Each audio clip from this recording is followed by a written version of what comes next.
Thank you for joining us and welcome to episode number 10 of this series. My name is Benjamin Brain. I'll be your host for the next 60 minutes or so, and this is the truth about business.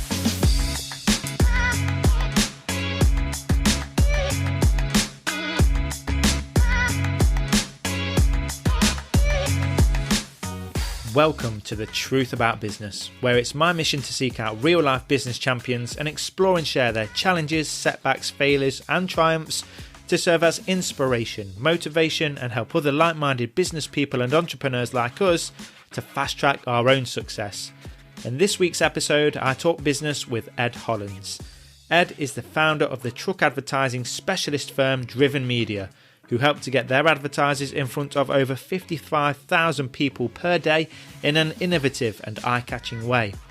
Now, having just been named as the Creative Industries Entrepreneur of the Year for the Midlands region, Ed also belongs to the exclusive club of entrepreneurs who not only make it onto Dragon's Den, but also walk away with a deal and an incredibly experienced investor as part of his team. After Ed received a number of compliments about his entrepreneurial ambitions from all of the Dragons, it was Northern girl Jenny Campbell who decided to back Ed and invested £30,000 for 20% of his company. The video of the pitch on the Dragon's Den YouTube channel has just been republished towards the end of August, and already it has almost 640,000 views. Now, amongst many other things in this episode, you'll discover, number 1, some of the misconceptions about being on Dragon's Den, number 2, Ed's top 3 tips for pitching to investors, and number 3, some of the difficulties Ed has faced being a young entrepreneur. And there is so much more. So to find out more about Ed and the team, visit www.drivenmedia.co.uk, or you can find him on LinkedIn under Edward Hollands. This was another brilliant interview with yet another inspirational business champion that I thoroughly enjoyed, and I hope you do too. You know, success leaves footprints, so let's take a walk with advertising trailblazer and famed dragon tamer, Ed Hollands. Ed, welcome to The Truth About Business. My first question for you is, are you ready to share your truths about business? Of course I am. Okay, so let's get into it. So, Driven Media, can you give us a bit of a summary of what your business is all about? Essentially, Driven Media turns commercial trailers you might see on the motorway into mobile billboards, and we act essentially as the middleman between the haulier that's moving the stuff around the UK and an advertiser advertising on them. And can you give us a bit of your background leading up to the launch of the business? Obviously, you started it very early on. Where were you before then? So I've always wanted to run my own business. I just never quite had the right idea. That was partly why I went to university, finish university as you did, get a first in business studies, and they just didn't have the right idea. So I thought, I'm going to go out there, get a really boring job, and hopefully the right idea will come to me, or I'll just forget about it for a few years. And about 2 weeks into counting coins, so at the car park, I was the one that had to count the money to make sure we didn't be cheeky, put a euro in instead of a pound.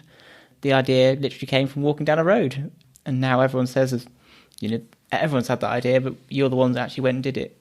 So you'd been to university before then, before you had the idea. You got your bachelor's degree in business. You've stated on a lot of the materials online that even in your younger teen years, you'd always want to be a business owner. Where did that drive and ambition to be that come from? Don't know if it came from my family. None of them are particularly entrepreneurial. No one's run their own business or even had inklings to run a business. If it is from anywhere, it's probably been being inspired from Richard Branson, or seeing my dad go away a lot and going, well, hang on a minute, if I actually ran the company, I wouldn't have to go away as much as that. Again, in a lot of the interviews, because there is a lot of stuff that's published about you online, obviously with the fame and the Dragon's Den that we'll get into later on, I think one of the things that sort of resonated with me was from those earlier days, you'd always known you wanted to be a business owner, but you just didn't find the right idea until obviously you came up with Driven. So at that time when you were, dead keen on launching your own business, were you just constantly looking out for problems that you could solve? And then where did this idea of Driven come from? Where was the sort of the inspiration for that? Yeah, I was kind of trying to see opportunities in everywhere I looked. It's a lot harder than you think it is. A lot of the time, a really annoying problem you've just got used to and you don't even see it as a problem anymore. For Driven Media, it literally just came from walking down a road and seeing a load of trucks at the lights and thinking, if I had a business, I'd pay thousands to be advertised there because I'm right in front of people who can't get out of the way of it. So from that original light bulb moment of seeing the truck stuck in the traffic to actually launching Driven as a business, can you give us a summary of sort of the journey between those 2 points? The sort of initial phase was really quick because I wanted to run a business and I've really hated doing what I was doing. And that was at the car park at that time? Were you still there? So counting all the cash that came in from the car parks. So, it was probably a few days from me going, right, this is an idea. I think the day after I rang loads of hauliers and I had a couple sign up basically on the phone. And then the next thing was, how the hell do I get an advert onto a truck? So literally the day after you'd had the idea, you were ringing hauliers to see if they would take you up on the idea? Absolutely. Okay. So you're obviously a man that has an idea and takes action. Well, I thought, if I'm not going to take action now, when am I? So you had those hauliers that agreed that it was a good concept. What was the next problem and challenge for you to solve then? How the hell do you get an advert onto a trailer? I mean, I'd seen digitally printed, what I now know are trailer curtains and sort of hard-sided trucks, but I had no idea, the process or the suppliers. And to be fair, an awful lot of Googling didn't give me the answer either. I got very lucky. One of my hauliers happened to be having a change of curtains, and they sort of said it's digitally printed PVC, sort of whatever it is, and I literally just put in and 3 suppliers came up. They were selling to what they delivered, but not necessarily what people were Googling. Well, I wasn't Googling the correct thing, if that's the case. So I found a few suppliers. We still use one of them today. And those initial conversations with the hauliers the day after you'd had the idea, how many did you speak to, and how many out of those were giving you the indication that it was something that they would be interested in? I can't remember the exact number. I knew it was probably between sort of 10 and 15. So the first one said I was crazy. The second one said, it's never going to work. And the third one had 100 trailers and said, well, I've got nothing to lose. Off you go. And had you any prior knowledge of the trucking business before making those calls? Nope, none at all. Wow. Okay.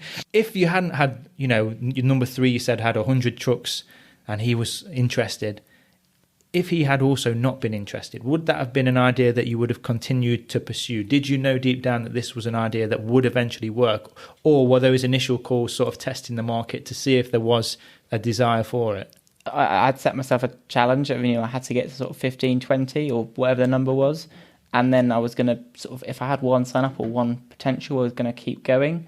Because surely if you've called 20 sort of varying sizes and you've got one to say yes, then there's an opportunity here. Obviously, every business moves different speeds. You have some really big businesses that will move straight away and others that take months.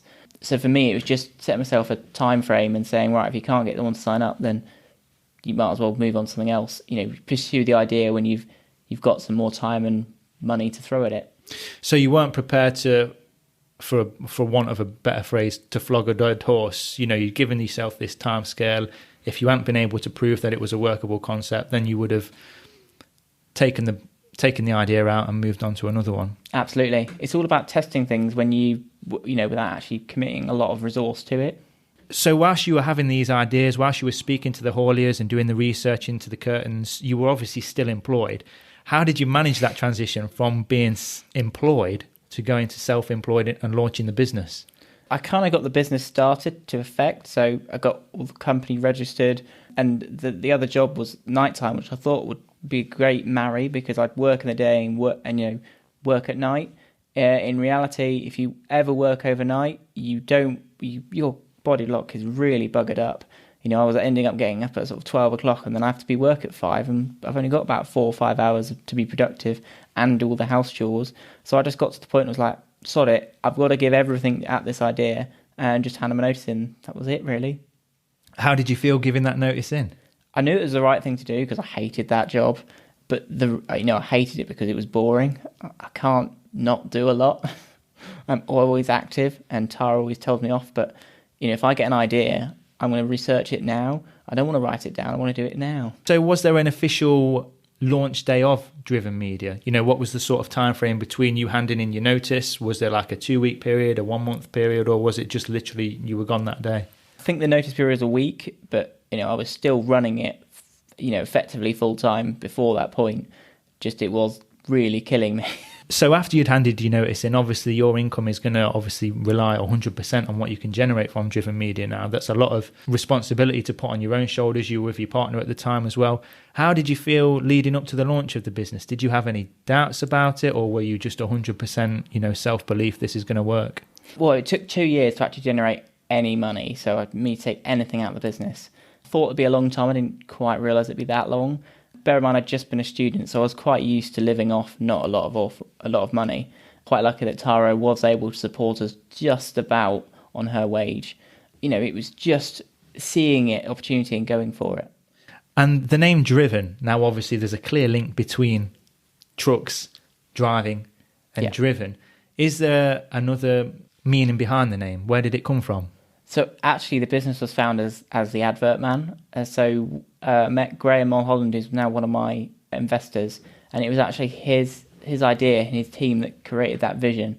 And it's all because, if you're going to a marketing agency, you want the one that seems like they're doing the best, because ultimately, if they're doing a good job for someone else, they can do a good job for me.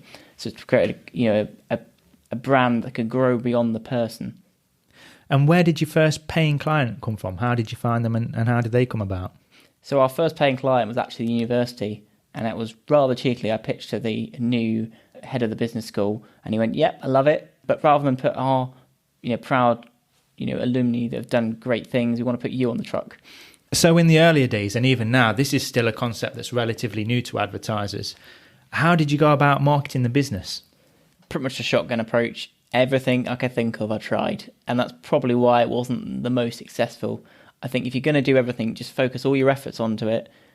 And then you'll very quickly see which ones are working, which ones aren't. Because I tried cold calling, didn't really fit with me. Cold emailing worked, but it took an awful lot of time.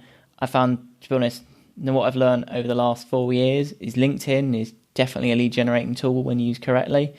You just post, regular content that's interesting and it's not necessarily about selling. So we'll post up content about spotted photos, about a recent launch, about some campaigns doing loads of mileage or whatever it happens to be. And I've generated leads from literally the weirdest of posts. Yeah, and I've seen a lot of the posts that Driven put out on social media, and they are different. It's not just shouting, "Look at me, buy my stuff." It is stuff, interesting things. I especially like the toy lorries where you have them branded up. I presume you send them out to your customers once they've signed up to have a wrap. Yep, absolutely. All of our customers who buy a full wrap will get a little truck that basically is, "This is you on a truck." It's really difficult to because they're so small compared to the actual truck. It's really hard to get the scale. But I think people really appreciate, I can't get a truck in my car park, but I can get a little model on my desk. So when you do sign a customer up, obviously we've talked about the fact that they get a mini version of their truck fully wrapped up, which is a really nice memento for them to have. Are there any other things that you do to make it feel like a more of an event and make it special for them? There's a couple of things. I think if you've ever seen us on video, we have these really unique purple high-vis vests, and I kept losing them, and I couldn't work out why I kept losing them. Turns out hauliers quite like them because they're purple, so you know exactly which one's yours. So I thought, I'm going to bulk order loads of them and give them out, and just see purple spread across the UK. So them getting stolen is actually a good thing for you, because people are unknowingly spreading the word of Driven Media by wearing one of your now infamous purple vests. Absolutely. It's like the salt and pepper shakers in Virgin Atlantic. And it's cheekily at the bottom, it says "stolen from Virgin Atlantic." They realised that people were stealing them because they loved them. When you launched this business, did you have any competition? Were there other marketing agencies that were trying to provide the same sort of service? There's been competitors in my industry for at least 20, 15 years. How did you go about separating yourself from the competition? I've been seeing what they were doing. They were focusing on hard-sided trailers, and I thought with recent technology, I wonder why they haven't looked at curtain-siders. Yes, it's an additional cost, but surely they do more miles because they're more versatile. And actually, what I thought was actually happening. Curtain-sided trailers tend to outperform the hard-sided ones quite regularly. So I thought, okay, if I'm going to be more expensive, I've got to position myself as the premium brand, and that's hopefully what we've done. So what was a stumbling block for a lot of the other marketing agencies out there? You actually used your advantage and created a USP around that for yourself. There's sort of several different ones. So the main one is probably our tracking portal, where you've got 24/7 live access to it. And that's where you can see where the lorries are going with your adverts on. Absolutely, yeah. And if you haven't got time for that, we send you a weekly tracking report. So again, you can see the breakdown of drive time, miles, and we've got a drive time guarantee. So the trucks have got to hit a certain amount of hours on the road in order to make that week complete. So it's 1,300 hours or 52 weeks, whichever takes the longest. From those earlier days, from the first 12 months of being in business as Driven Media, what would you say was your biggest challenge and how did you overcome it? At the time, I thought hauliers would be my biggest challenge. Boy, was I wrong. Definitely getting people to part with their money is a lot harder than people make it seem. So actually finding clients who would like to advertise and actually pay for that advertising on the trucks. Absolutely. So how did you find a way of making it attractive to them? I just tried lots of different things, and I think the mock-ups were a key one because you can visualize it. It's a lot more different to say, hey, your advert on a truck, than actually going, this is how I think you might look. It opens the conversation up. So it's about putting in a bit of work for your ideal client or your prospect before actually talking to them and trying to get them on board that way. Absolutely. Okay, and if you could go back to day one of launching Driven, obviously I'll presume there's a lot of lessons that have been learned since that day. If you could pick one thing that you could do differently, what would it be? I think rather than going after hauliers first, I'd go after customers first and find out exactly what they wanted, because we went through about 3 or 4 different stages before we actually landed a customer. So originally I started with the side curtains and then was focused on lots of different things and went through lots of different pricing strategies. If I'd have gone directly to the customer and found out exactly what they were after, what they're prepared to pay, and then went to find the hauliers, I think I'd been able to get started a lot quicker than I would have done, the way I did it. And what are the future plans for Driven? Where are you hoping to take the business? So right now it's just me and Martin, my sales guy, but we've got real ambitions to grow in the next sort of 12, 24 months, from just being a team of 2 effectively to a team of 5 or 10. And then we're also looking at new avenues for truck advertising. So at the minute, we do struggle. Sometimes hauliers aren't out on the road. So we're trying to change around this model, and hopefully by using digital signage, so we can actually pay hauliers for when they're on the road and have how long. So the longer they're on the road and at rush hour, they get paid more than, say, 2 o'clock at night. Ed, we've talked about your journey to the starting Driven Media and some of the challenges you faced over the first 12 months. I'd now like to get into a little bit more of your experiences, particularly with the Dragon's Den appearance. What was the process behind appearing on Dragon's Den? How did you end up being on the show? So someone just suggested I apply for it. And at the time, if you think of advertising, you never think of truck. And that's what I wanted to change. But I thought, why not? I'll apply. If I get somewhere, great. If I don't, I've not lost anything. It's only like 5-10 minutes of my time. And quite simply, you go to the website, you fill out a form, and if they're interested, they'll ring you back and basically go through the form with you over the phone. Did that bit, went through to the I suppose it's an interview stage.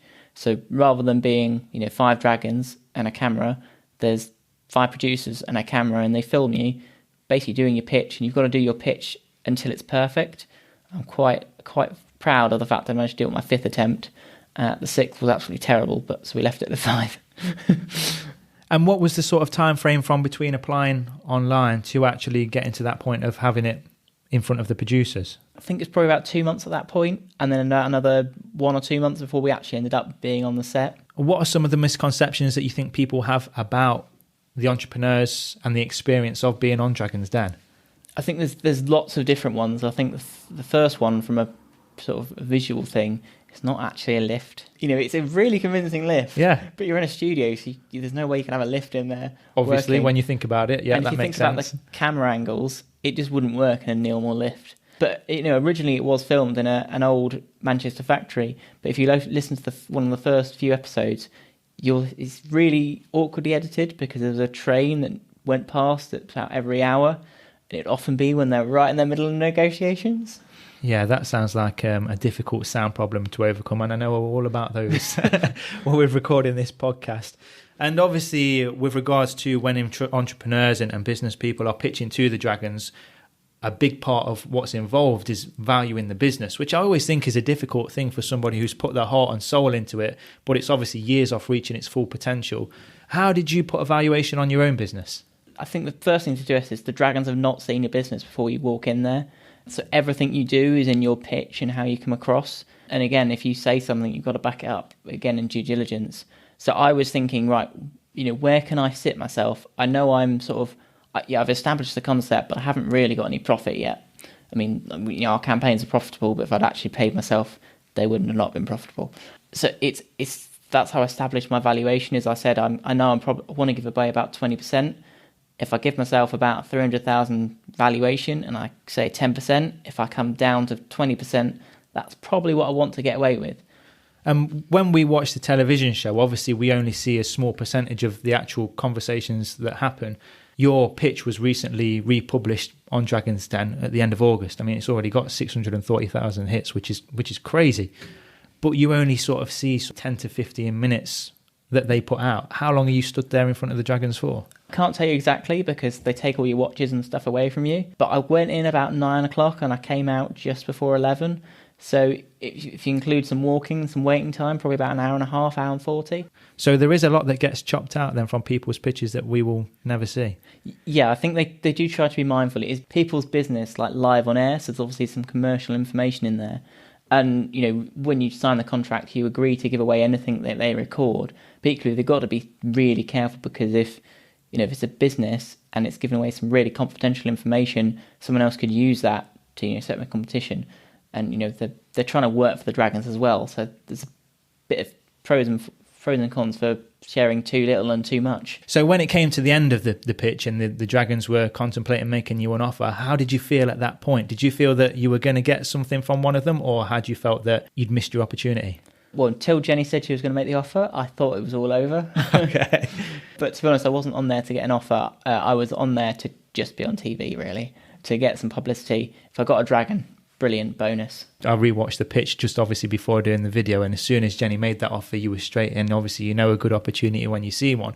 And I think in terms of exposure, it did a great job for you because all of the Dragons had said you were clearly a really investable guy. Tuka had said that had you been in London, he'd have loved to bring you on board in his offices and mentor you. So that must have been a real good boost for the ego as well. Yeah, I think it's a good boost for the ego. I mean, a lot of it I can't remember because it was basically 2 hours that felt like 10 minutes. And there's so much valuable information they're giving you, and it's like firing questions at you, sort of interesting bits of your business you never thought to consider, which is why I love the experience. But also I wish I had a recording of the whole thing because I'm sure there's some nuggets that I just can't remember. So you walked away with investment from Jenny. We've talked about the fact that it's not actually a real lift, but when you're in that lift and you'd agreed with Jenny, how did it feel at the time? Can you remember how that felt? It felt great. Once before you go in, you're in like agreement with all the entrepreneurs. And if you don't get a deal, you're kind of, turfed out. And if you do get a deal, you kind of put in this, I suppose it is a dressing room for, when they're filming other stuff there. But I didn't even know what to do with myself because I couldn't sit down, I couldn't stand up, I couldn't do any work.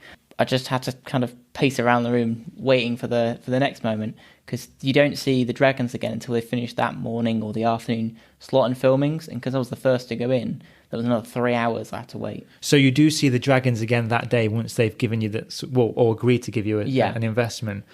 And it is just meant to be the Dragon that invested, but Tage and Tuka did come out. And so what has been the journey since then with Jenny? How has the experience been? Has it been what you'd expected from getting a successful investment from a Dragon? Jenny's been really, really easy to work with. She's full of really interesting insights. And if you're in a meeting with her, she'll be very quiet, which is very unnerving, but she'll pick the one bit of the business you did not want her to pick up on. Okay, so very much like going through that Dragon's Den experience again. Yeah. And if you could go back to that episode and you were able to pitch to the Dragons again, obviously it went well, so you'd think that there's not really much you would change. But if you could change one thing and you do it differently, what would you do? I'd love to be able to bring a truck in with me because I think they'd absolutely love getting up close and personal. A real full-size truck. Yeah, that it's would be one fit in thing there, to remember. Yeah. So for any of the other audience that's listening that maybe thinking of going on to Dragon's Den or is coming up to pitching to an investor or wants to pitch to an investor to generate some income for the business, what are 3 top tips that you'd give them to make that as successful as possible? It's not just money. It is, the right investor, even though they're not investing a lot of money, can open the right doors. So is it someone who can introduce you to customers, suppliers? Even if they open their black book, that's something I'd be interested in. 2 is how much do they want to get involved? Are they going to be really hands-on, which is some people love, some people hate, and what does that mean for your business? Do they want to control it, or do they want you to let you run it and you just report back to them and they'll help if you ask for it? 3rd one is always prepare for unexpected questions. You don't know what they're going to ask you. So if you think it could be asked, make sure you prep for it. Great tips there. Great tips. And how often do you see Jenny? So we see each other at least quarterly, and it's just basically a board meeting style catch up, finding out how her other investments are going along. And that's part of the reason why Jenny stepped back from the den, is because she wants to focus on her sort of 9 or 10 key, core investments and help them really thrive, rather than have thousands in her portfolio that she's never going to see again. And you're one of those. Yeah. You've got Jenny that's there as a mentor. We talked about how often you see her. You've also talked about Graham from Derby Uni as well. How important have mentors been in your business journey so far? I think if I pick on Graham to start with, he was kind of a mentor that I didn't realise I needed.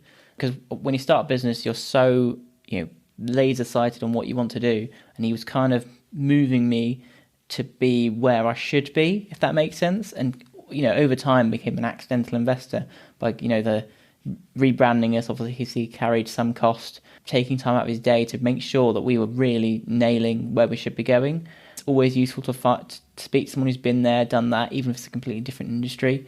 So for any young entrepreneurs who are out there looking to start their own business one day and want to find a mentor, where would you suggest they start their search? Now we've got Google, so perhaps Google the industry and see who the top performers are. Or someone who's recently retired, they're always a good space for being a mentor. You want someone who's been in the throes of running a business, that a lot similar to what you want to do.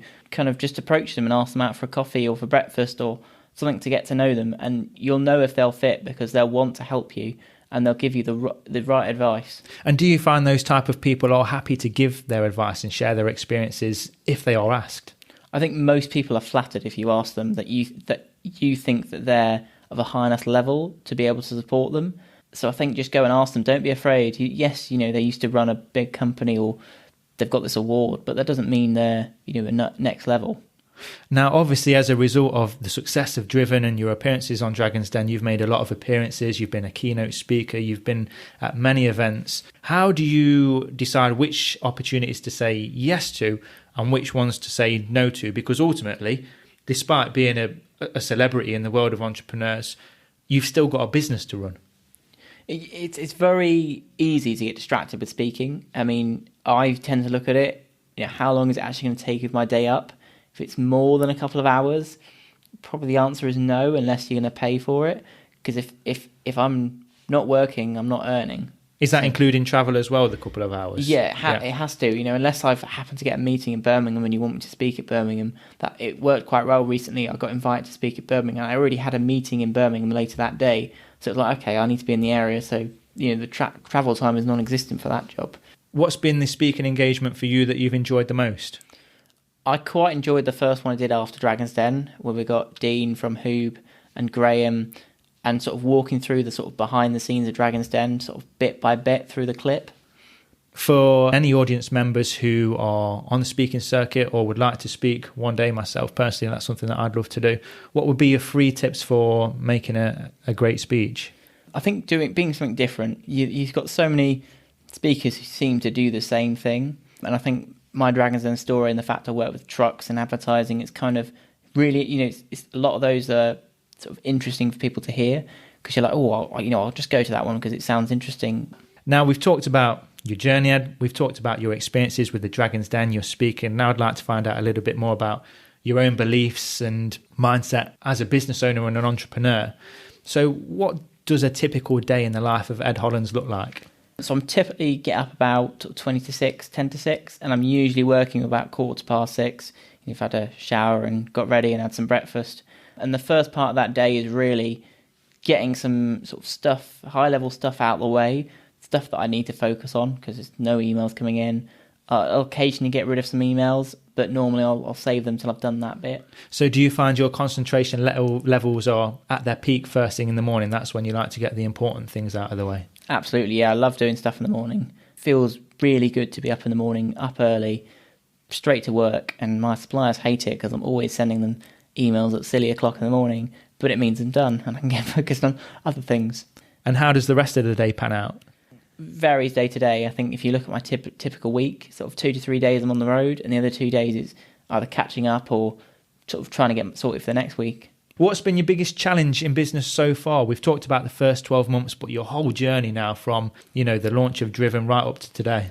I think challenge-wise, it has to be getting people to believe in the idea, because it's like that chicken and egg scenario. If you've got an idea, but you can't prove you can do it, it's like, who's going to be that first person to really go, right, I know you're going to deliver.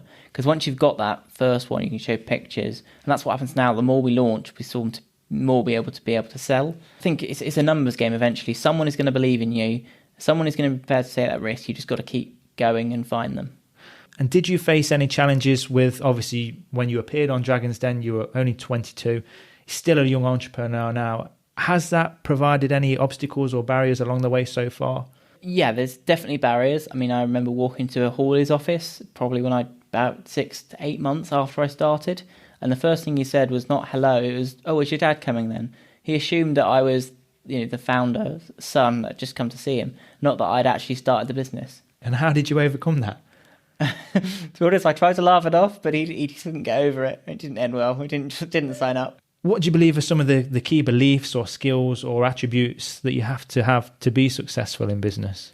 I think the probably key ones are prepared to fail. It's not a very nice thing to fail, but sometimes you have to do it. And then determined to really see it through to the end. I could have got 6 months into this and gone, oh, sod it. But, I persevered till I got whole trains on and was like, okay, I've done my first campaign with more than one truck. And then I've got another big campaign. I was like, okay, I've just got to keep this momentum going. You don't know when the goal's hidden. You just got to keep digging, and you'll know when it's time to give up, because either you can't sustain it or it's just not the right time. And I think a lot of the time it's a combination of sort of luck and sort of timing, and also knowing the right people at the right time, or perhaps the right contact, or even asking that right question. Yeah, and you mentioned earlier it's been 2 years from the launch of Driven to when you first started taking a paycheck out of the business. Had somebody come to you at the start of that journey and said, Ed, you can start this business, but it's going to take you 2 years to get a paycheck, would you have continued with it? I'd have probably done it differently, actually. I'd have probably gone, rather than putting money in, I'd have gone to someone and says, right, do you want to join me as a co-founder, as a sales director? Because I know I struggle at sales, and we'll run it together. My role now is mostly operations. That's what I love doing. I love seeing the trucks up close. I love, getting hands-on with them. But, if it's that versus sales, I can tell you what I'm doing. I just needed someone who was prepared to do the sales. So I think that's what I'd have done, is I'd have gone, okay, I'll go to someone that sells media and can believe in the idea, and see if they want to take a chunk of the business. Because I think if I'd done it that way around, rather than selling quite poorly and getting to a point where I could actually employ someone, if I'd have got someone that knew that we're doing, we'd have probably sold our first campaign in probably 3 or 4 months, and repetition, they'd have done it a lot more successfully than I would have. Now, you've obviously gone on to be a great success since your appearance on Dragon's Den and since the start of Driven. What would you put some of that success down to? Are there any attributes yourself that you feel have contributed well to that? I think I put some of that success down to just believing in it, and really going after what I believe it could be, not necessarily what other people told me it should be. And the fact it's my vision actually coming to reality is a lot stronger than sort of lots of different realities. What are some of the pros of being a business owner? Well, I think the main one is you don't have to ask someone for time off. I can have a day off whenever I want it. I just feel guilty for taking it off. Yeah, I think everybody feels the same with that. That's something that a lot of the guests have talked about with regards to taking holidays and taking time off. What are some of the downsides that you think people don't really hear about? Yeah, I think there's a lot of it's like an iceberg. So when you see a business owner, you're only really seeing the 10%. There's 90% of stress and worry, and are they going to pay on time, or oh God, not this customer again. There's lots of that you don't even think of as an employee, because as an employee you're like, oh, I've only got to deal with him for an hour, whereas I've got to deal with him for years. What are some of the misconceptions that you think people have about being in business that aren't necessarily in that position themselves? I think everyone sees overnight successes as, I'm going to start a business, I'm going to be rich tomorrow. A lot of those overnight successes have 20, 30, 40, even 50 years of hard work behind them to get them to that point. So it's a lot more hard work than you think. It's going to take an awful lot longer to make the money you think it, would have done. And even I haven't hit my projections I thought it was going to make in the first year. So, and what are some of the sacrifices you've had to make to get Driven to be the size of company and to have the success that it's got right now? there's loads of successes. You're giving up an income for 2 years of graduate wages. That's a lot of money to give up. You're giving up holidays, and I don't have a family at the minute, but that would have been time I'd have sacrificed to get Driven Media going. And what motivates you to keep going? I think it's my vision. I can see where we're going, and I can see we're so tantalisingly close to that next stage. It always takes a lot longer than you think. So, we were planning, I'll give you an example, is we're in the middle of a bit of over trading at the minute, and it's really annoying because you can see it coming, but you can't, and you just can't do anything to adjust how you're doing it. And we just need a couple of deals to make sure that we keep going, and that's the stressful bit of the business. Now, you've talked about earlier that one of the attributes to be successful in business is not having a fear of failure. When times aren't going quite to plan, you have that customer that pulls out, or that invoice doesn't come through when you think it should. How do you deal with those moments? I think some of the times you just have to take a minute and go, I've grown this business. So what if you don't like what you're getting, or you're a bit unhappy because the truck's only done 12 hours this week?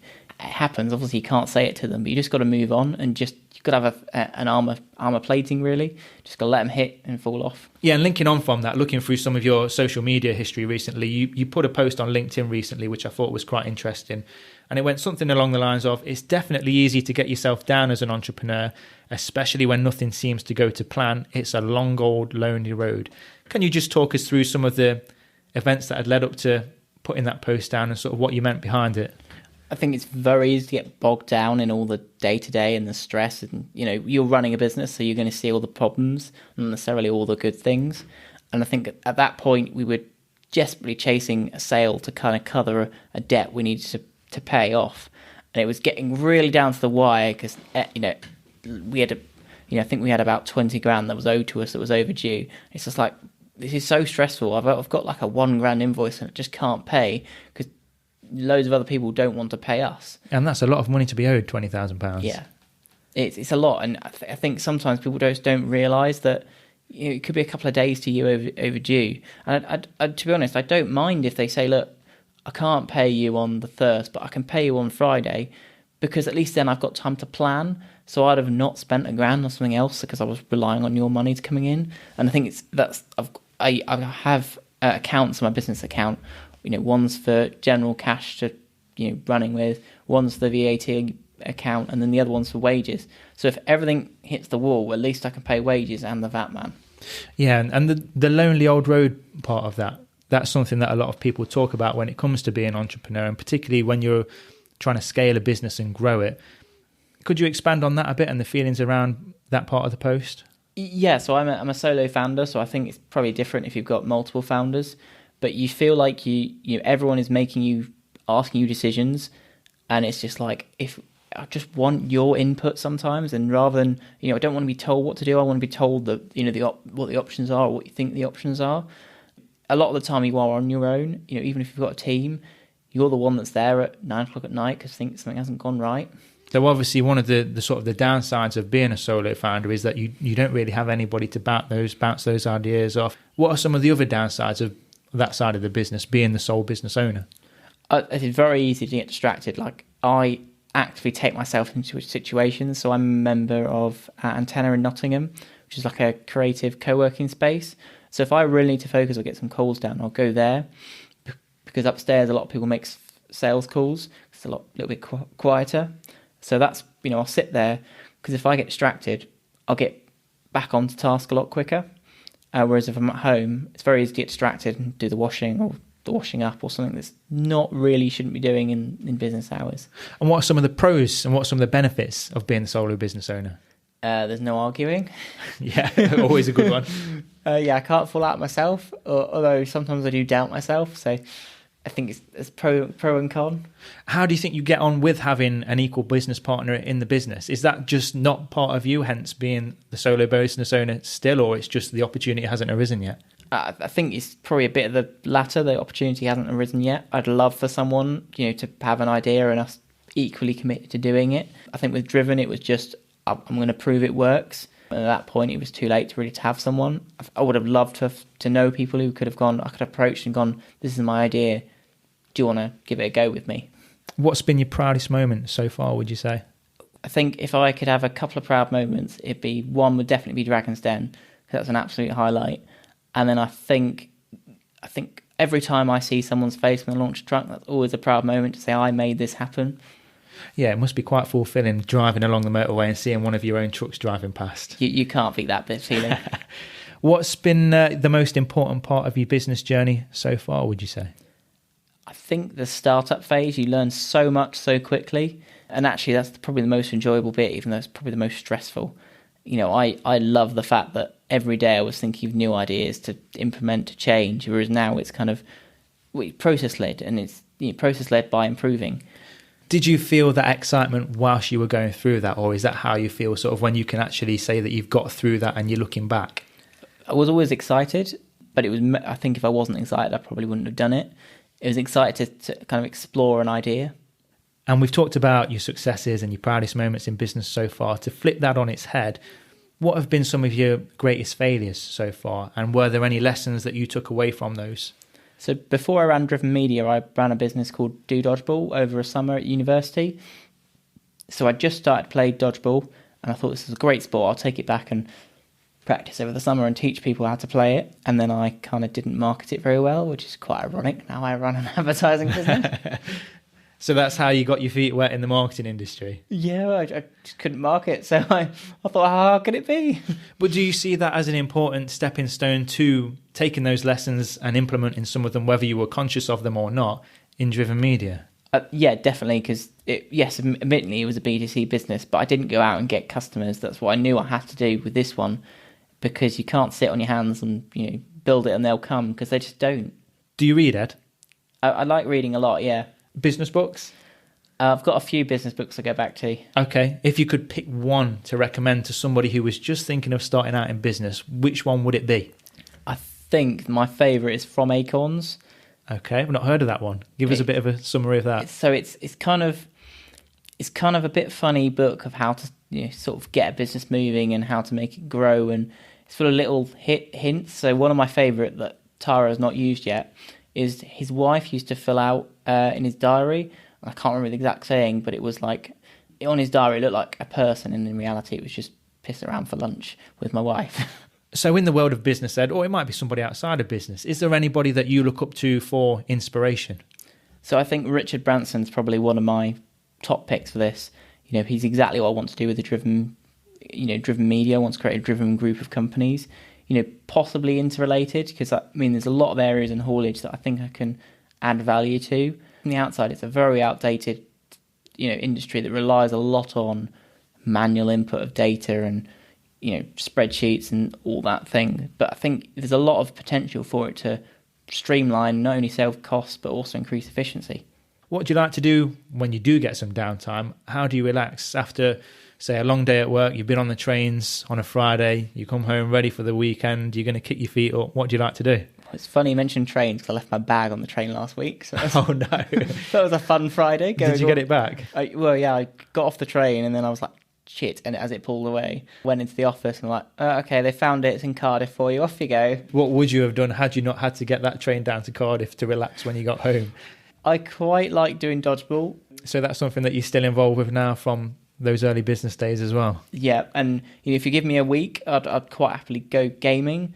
I do get quite addicted with gaming, so I've got to be very careful, because if it's on my laptop, you can guarantee I will want to play it at some point. So it's literally, as soon as I get back to work, it's delete Steam, delete all my games, transfer to install it, because as soon as it gets installed again, I'm distracted and off I go again.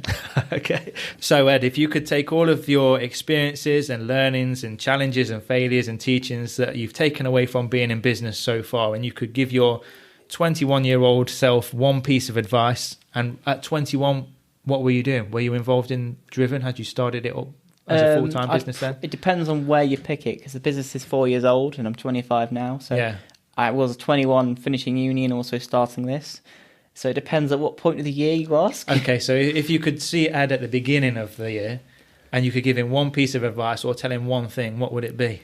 Just keep trying new experiences, because you don't know where you're going to get bits of an idea from. You recently won a massive award in the Midlands Creative Industries at the Great British Entrepreneur of the Year Awards. Can you tell us a bit about how you applied for that process, the sort of businesses you were up against, how they judged each category, and also what awards like that do for you as an entrepreneur and the business itself, Driven Media? Well, those awards, the Great British Entrepreneur Awards, are all about the entrepreneur. So, throughout the day, we're up against businesses like Grenade and Go Compare and other amazing businesses. But it's not about how they performed, it's about the founders. And I think for me, it's all, the recognition is what I'm after. That was the third year I'd applied, and to be honest, I wasn't really in it for the winning. I was in it for the community, because it is an amazing community at that award space. So you've mentioned there some big companies that you were up against to win it this year. Who were some of the previous winners? So Jenny herself has been actually the overall winner for the national finals. Hayley from Go Compare, Brewdog, and the Cambridge Satchel Company. There's loads of businesses that are quite well known now, but at the time when they won the awards, they weren't as well known. So it's a good indication that you're going to go on to bigger and better things. Let's hope so. Ed, you've talked about earlier that the sales side of the business wasn't necessarily something that fit in with your own skill set. What do you see as your strengths in business? I feel I'm quite organised, so I like being, and I think I'm more suited to operations. I think I'm quite good with numbers, but I'm terrible at making our numbers work as a business. So naturally, that's something I've delegated to someone else. HR, I've got no idea how to employ someone. So all of that stuff is I could learn, but I don't think I've got the skill set suitable for it. And you've got all that to come. Yeah. People always say staff are the biggest headache, and I still don't quite believe them yet. And what are some of the parts of business that you perhaps don't enjoy? Don't enjoy those awkward conversations. I like to say yes, which is terrible for negotiation, which is probably why I'm not the best salesman. Because if you say, go on, do it for 5,000, I'll be like, you're killing my margin, but okay. I think I've got to learn to say no, and I find that really difficult, and I don't like saying no. And my second to last question, Ed, before we finish the interview for today, for a young entrepreneur who has an idea, that's thinking of starting in business, may already be in employment or maybe at university finishing their education, they're in two minds whether to give it or go or not. What would you say to them? I think start small, test it. If it's working, scale it up a little bit. Really try and hold on to that job for as long as you can, because once you give it up, you're going to be very unemployable. I dread to think if Driven Media fell over, who would want to employ me? Because in reality, I've got no qualifications really about marketing or thing. I've just done it, and I've just done it the way I thought it would work.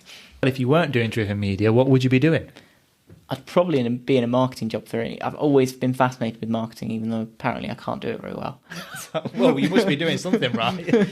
Although if I do come for you for a marketing job, I could do it. Just not in the way you expect me to do it. And my final question for you today, Ed, if people want to find out more about you, if they want to find out more about Driven Media, any advertisers looking to really get out there and show their brand on these trucks, or if anybody wants to get in touch with you about a speaking engagement that's obviously within 2 hours of Nottingham or Derby, where can we find out more about you and the team? First place to look will be the website, which is www.drivenmedia.co.uk. Your social media, which you can find on there, is at Driven Media UK. We're on LinkedIn, Facebook, Twitter, Instagram, you name it. We've probably had a profile on there somewhere. And all of those links will be included in the show notes, which you can find at benjaminbrain.co.uk/Ed-Hollands. Well, Ed, that brings the interview to a wrap for today. Thank you so much for spending your time with us. I've really enjoyed having a great business conversation with you. I want to wish you and the team at Driven Media the best of luck. Really looking forward to these future social media updates showing how the team's growing and going from strength to strength, and seeing some of this digital stuff coming through too. And to the listeners, thank you for tuning in. Look forward to catching up with you on next week's episode of The Truth About Business. One final thing before you go. If you enjoyed this interview and want to make sure you don't miss out on the next episode with another real-life business champion, make sure you subscribe via iTunes, Spotify, your favourite podcast app, or by visiting my blog at benjaminbrain.co.uk and hitting subscribe. At the blog, you'll also find the show notes to this episode, which includes all the relevant links to the website, social media channels, contact details, and anything else that was discussed in the episode. Just type in the name of the guest and that will bring that right up for you. And finally, I'm always on the search for great business owners who would be happy to spare just a couple of hours of the time to share their business experience with our audience. So if you know of anyone that would make a great guest, or you'd like to feature yourself, just let me know. Send an email to hello@benjaminbrain.co.uk and I'll reply personally as soon as possible. Also, if you've got any feedback, questions that you'd like me to ask our guests, or any other suggestions, I am definitely all ears. That email address again is hello@benjaminbrain.co.uk. So that's it for this episode. I just want to thank you sincerely for listening. I hope you enjoyed it. Stay hungry, stay fearless, get out there and make it happen.